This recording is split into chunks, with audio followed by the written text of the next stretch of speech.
کربلا جانے والے اہل بیت۔ اس سفر میں حضرت امام حسین رضی اللہ تعالیٰ عنہ کے 3 صاحبزادے آپ کے ہمراہ تھے،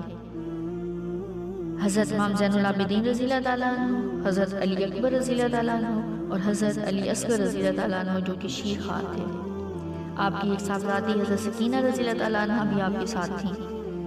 حضرت امام حسین کی 2 بیویاں حضرت بی بی شہربانو اور حضرت علی اصغر کی والدہ محترمہ بھی آپ کے ساتھ تھیں۔ اس سفر میں حضرت امام حسن رضی اللہ تعالیٰ عنہ کے 4 نوجوان صاحبزادے بھی ساتھ تھے جو کربلا میں شہید ہوئے، جن کے نام یہ ہیں: حضرت قاسم رضی اللہ تعالیٰ عنہ، حضرت عبداللہ رضی اللہ تعالیٰ عنہ، حضرت عمر رضی اللہ تعالیٰ عنہ اور حضرت ابوبکر رضی اللہ تعالیٰ عنہ۔ حضرت علی کرم اللہ وجہہ کے 5 فرزند اور بھی امام علی مقام کے ہمراہ اس سفر میں تھے اور سب نے شہادت پائی، جن کے نام یہ ہیں: حضرت عباس بن علی رضی اللہ تعالیٰ عنہ، حضرت عثمان بن علی رضی اللہ تعالیٰ عنہ، حضرت عبداللہ بن علی رضی اللہ تعالیٰ عنہ اور حضرت محمد بن علی رضی اللہ تعالیٰ عنہ اور حضرت جعفر بن علی رضی اللہ تعالیٰ عنہ۔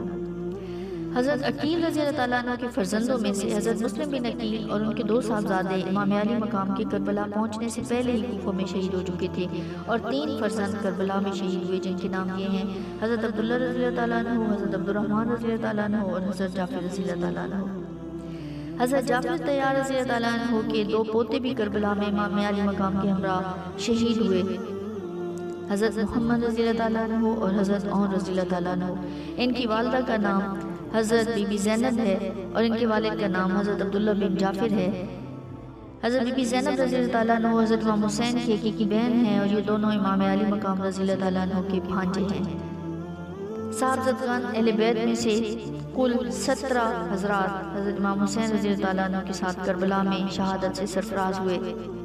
اور حضرت امام زین العابدین رضی اللہ تعالیٰ عنہ، عمر بن حسن رضی اللہ تعالیٰ عنہ، محمد بن عمر بن علی رضی اللہ تعالیٰ عنہ اور دوسرے کم عمر صاحبزادے قیدی بنا لیے گئے۔